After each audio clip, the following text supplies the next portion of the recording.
बिस्मिल्लाहिर्रहमानिर्रहीम। जी तो बच्चों क्या हाल है, ठीक हैं? उम्मीद है आप सब खैरियत से होंगे। बेटा आज जो हमने एक्सरसाइज करनी है वो 9th क्लास की 1.6 एक्सरसाइज है। और ये वो एक्सरसाइज है जिसका 100% श्योर होता है बेटा, इसमें से एक लॉन्ग क्वेश्चन जो है वो मस्ट आता है। 1.6 में दो तरह के क्वेश्चन आते हैं। एक तो होता है इन्वर्जन मेथड होता है, उसको उर्दू में माकूस भी कहते हैं, और दूसरा जो है वो क्रैमर रूल होता है। इन दोनों में से जो है ना वो एक मेथड का क्वेश्चन जो है वो मस्ट आता है बेटा। तो आज जो हम करेंगे वो क्रैमर रूल करेंगे। उसका पहला क्वेश्चन देखें। और एक और मैं आपको बात बता दूं कि ये जो क्रैमर रूल है ना ये बिल्कुल सेम है। इसका हर क्वेश्चन जो होगा बेटा सेम होगा, एक जैसा होगा। इसमें कोई भी चेंजिंग वगैरह नहीं होगी। इसका मेथड एक होगा, बस यहाँ पे रकमों की जो है वो कमी बेशी होगी, बस इसके अलावा और कुछ नहीं है।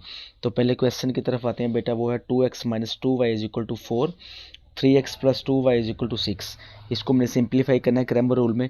तो क्या करेंगे, पहले इसको मैट्रिक्स की फॉर्म में कॉलम की रकम में लिखेंगे। ये 2 आ जाएगा, ये -2, ये 3 बेटा, ये 2 बेटा वैसे ही आ जाएगा। उसके बाद x और y वेरिएबल यूज़ में वो लिखेंगे इज इक्वल टू 4 एंड 6। यहाँ तक आपने कर लिया, आगे भी सेम ऐसे ही करेंगे। सबसे पहले हम a देखेंगे। ये जो फर्स्ट होगी मैट्रिक्स होगा जो, ये हमारे पास a होगा। 2 -2 3 एंड 2 आ जाएगा बेटा। उसके बाद ए एक्स जो है हमारे पास वो होगा ये थर्ड, ये एक, ये दो, ये तीन, तीसरा कॉलम। ये एक कॉलम, ये दूसरा, ये तीसरा कॉलम। तो ए एक्स में हम जो कॉलम लिखेंगे तीसरा और दूसरा लिखेंगे बेटा। तो तीसरा कॉलम हमारे पास क्या है 4 और 6, ये 4 और 6 लिखा। दूसरा कॉलम हमारे पास क्या है -2 और 2, तो ये -2 और 2 लिख देंगे। इस तरह ही अब जब ए वाई लिखेंगे, ए वाई के लिए हमारे पास जो कॉलम होगा वो पहला और तीसरा लिखेंगे। तो ये जो पहला कॉलम है वो 2 और 3 है, और तीसरा कॉलम जो हमारे पास 4 और 6 है। तो ये ए वाई के लिए हम 2 3 4 और 6 जो है हम वो लिख लेंगे। उसके बाद इसको सिंप्लीफाई डिटर्मिनेंट निकालना है, जिसको हम उर्दू में मक्ता कहते हैं, वो निकालना है। वो बड़ा इजी है। ये देखें, ए का मक्ता निकालते हैं तो इसको इसके साथ मल्टीप्लाई करते हैं, इसको इसके साथ मल्टीप्लाई करते हैं, और दरमियान में हमेशा माइनस लगाते हैं। तो 2 को 2 से मल्टीप्लाई करेंगे तो 4 आ जाएगा, दरमियान में हमेशा क्या लगेगा माइनस। 3 को 2 से मल्टीप्लाई किया तो 6 आएगा, ये वाला माइनस वैसे ही आ जाएगा। फिर ये 4 आ जाएगा, माइनस और माइनस प्लस हो जाएंगे, फिर क्या आ जाएगा 6। 6 और 4 क्या हो जाएंगे 10 हो जाएंगे।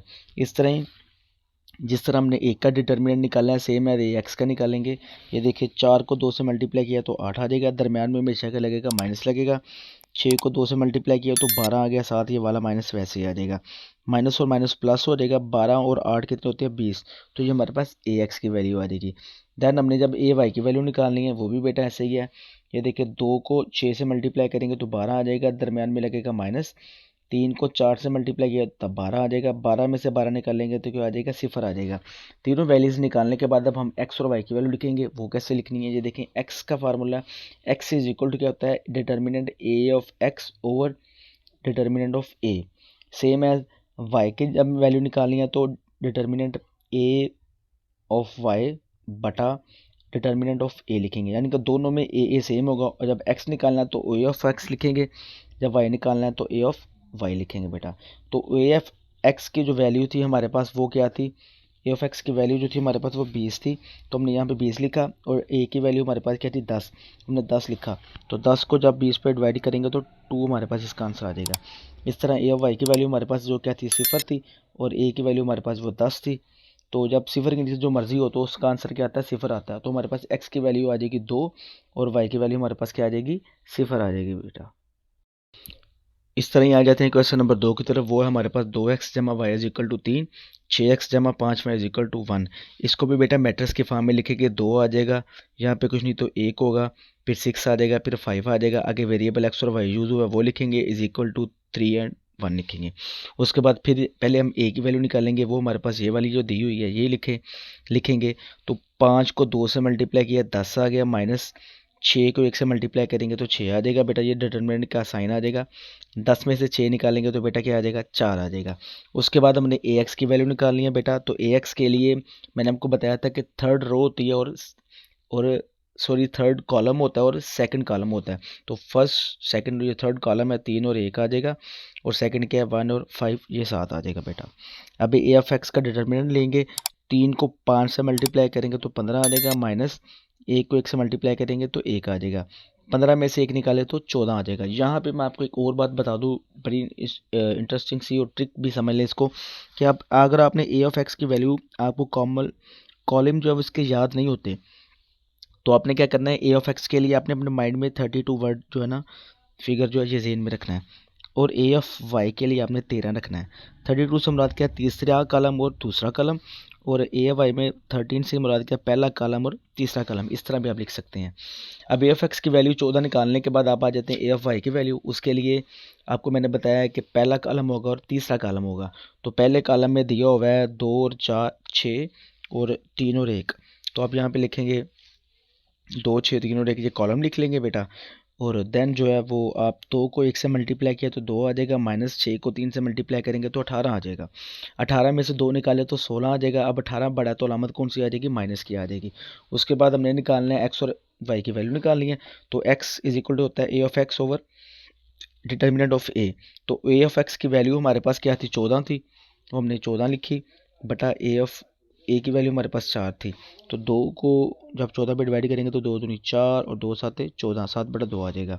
इस तरह वाई की वैल्यू है A of y over determinant of A है, तो ए ऑफ वाई की वैल्यू हमने जो निकाली है वो -16 आ जाएगी, बटा ए की वैल्यू हमारे पास 4 आ जाएगी। तो ये इसका जो आंसर है वो देखिए, 4 एकम 4 4 चौक 16, -4 जो है वो हमारे पास इसका क्या आ जाएगा, आंसर आ जाएगा। ये हमारा दूसरा क्वेश्चन था। उसके बाद तीसरा जो क्वेश्चन है हमारे पास, उसकी तरफ चलते हैं। तीसरा क्वेश्चन जो है हमारे पास वो भी सेम ऐसा ही है, 4x जमा 2y is equal to 8, 3x minus y is equal to -1। इसको क्या करेंगे बेटा, पहले मैट्रिक्स की फॉर्म में लिखेंगे 4 2 3 -1, आगे वेरिएबल x और y यूज हुआ है, इज इक्वल टू 8 और -1। देन देखें इसका जब a की वैल्यू हमारे पास ये आ गई और ए ऑफ एक्स की वैल्यू उसकी तरफ बाद में आते हैं, पहले ए की वैल्यू ये है तो इसका डिटर्मिनेंट निकालते हैं। 4 को 1 से मल्टीप्लाई किया तो -4 आ गया, दरमियान में लगेगा हमेशा माइनस। 3 को 2 से मल्टीप्लाई करेंगे तो 6 आ जाएगा, माइनस और माइनस प्लस, 6 4 10 हो जाएगा। अब 6 बड़ा है तो उसका साइन माइनस का वैसे लगा लेंगे। ए ऑफ एक्स में जैसे मैंने आपको पीछे भी बताया कि ए ऑफ एक्स के लिए आप याद रख सकते हैं 32, ए ऑफ वाई के लिए आप याद रख सकते हैं 13। तो 32 में पहले तीसरा कॉलम और दूसरा कॉलम आएगा, तो तीसरा कॉलम हमारे पास 8 और -1 है, दूसरा हमारे पास 2 और -1 है। अब इसका डिटर्मिनेंट लेंगे तो 8 को -1 से मल्टीप्लाई किया, -1 से करेंगे तो -8 आ जाएगा, माइनस जो दरम्यान में लगता है हमेशा, 2 को 1 से मल्टीप्लाई किया 2 आ जाएगा, ये वाला माइनस इधर आ जाएगा। तो माइनस और माइनस प्लस हो जाएंगे बेटा। अब ये वाला माइनस नीचे, प्लस माइनस माइनस हो जाएगा, 8 में से 2 निकालो तो 6 आ जाता है। अब चूँकि 8 बड़ा है तो उसका साइन माइनस का इधर आ जाएगा। देन ए एफ वाई निकालना है। ए एफ वाई के लिए जो मैंने आपको बताया है कि जो माइंड में हमने वैल्यू रखनी है वो 13 है, यानी कि पहला कॉलम और तीसरा कॉलम। पहला कॉलम हमारे पास क्या है, 4 और 3 है, और तीसरा कॉलम जो है हमारे पास वो क्या है, 8 और -1 है।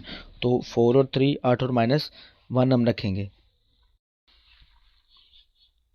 तो सेम एज जिस तरह ए ऑफ एक्स का हमने मैट्रिक्स बनाया है, तो ए ऑफ एक्स का डिटर्मिनेंट निकालना हमने, 8 को -1 से मल्टीप्लाई करेंगे तो -8 आ जाएगा, 2 को -1 से मल्टीप्लाई किया तो -2 आ जाएगा, माइनस और माइनस प्लस हो जाएगा, same as plus minus minus, 8 में से 2 निकाले तो 6 आ जाएगा। चूँकि 8 बड़ा है तो उसका साइन माइनस है तो वो हम 7 लगा लेंगे। इसी तरह ए ऑफ वाई का हमने मैट्रिक्स बनाया, वो मैंने आपको पहले भी बताया था, एक दफ़ा फिर बता देता हूँ कि ए ऑफ वाई के लिए हमें फर्स्ट कॉलम और थर्ड कॉलम चाहिए। फर्स्ट कॉलम हमारे पास 4 और 3 है, और थर्ड कॉलम जो है हमारे पास 8 और -1 है। ए एफ वाई का डिटर्मिनेंट हमने निकालना है, 4 को -1 से मल्टीप्लाई करेंगे तो -4 आ जाएगा, दरमियान में माइनस हमेशा, 8 को 3 से मल्टीप्लाई किया तो 24 आ जाएगा, माइनस और माइनस प्लस हो जाता है, 24 और 4 28 हो जाता है। 4 चूँकि बड़ा है तो उसका साइन भी क्या आ जाएगा, माइनस का। उसके बाद हमने एक्स और वाई की वैल्यू निकालनी है। तो एक्स का जो फार्मूला है हमारे पास, determinant of x over A है, और वाई का जो है हमारे पास determinant of A of y बटा ए है। तो ए ऑफ एक्स की वैल्यू हमारे पास क्या है, -6 जो हमने निकाली थी, और मकता ऑफ ए जो है डिटर्मिनेंट हमारे पास क्या था, वो -10 था। माइनस और माइनस कैंसिल हो जाएंगे, 2 3 द 6 और 2 5 द 10 हमारे पास आंसर आ जाएगा। इसी तरह ए एफ वाई की वैल्यू हमारे पास -28 थी जो हमने निकाली थी, ये वाली, और ए की वैल्यू हमारे पास -10 है, माइनस माइनस से कैंसिल हो जाएगा, और आपस में इसको सिंप्लीफाई कर देंगे तो 2 5 द 10 और 2 14 द 28 आ जाएगा। ये हमारे पास क्वेश्चन नंबर 3 का जो आंसर होगा।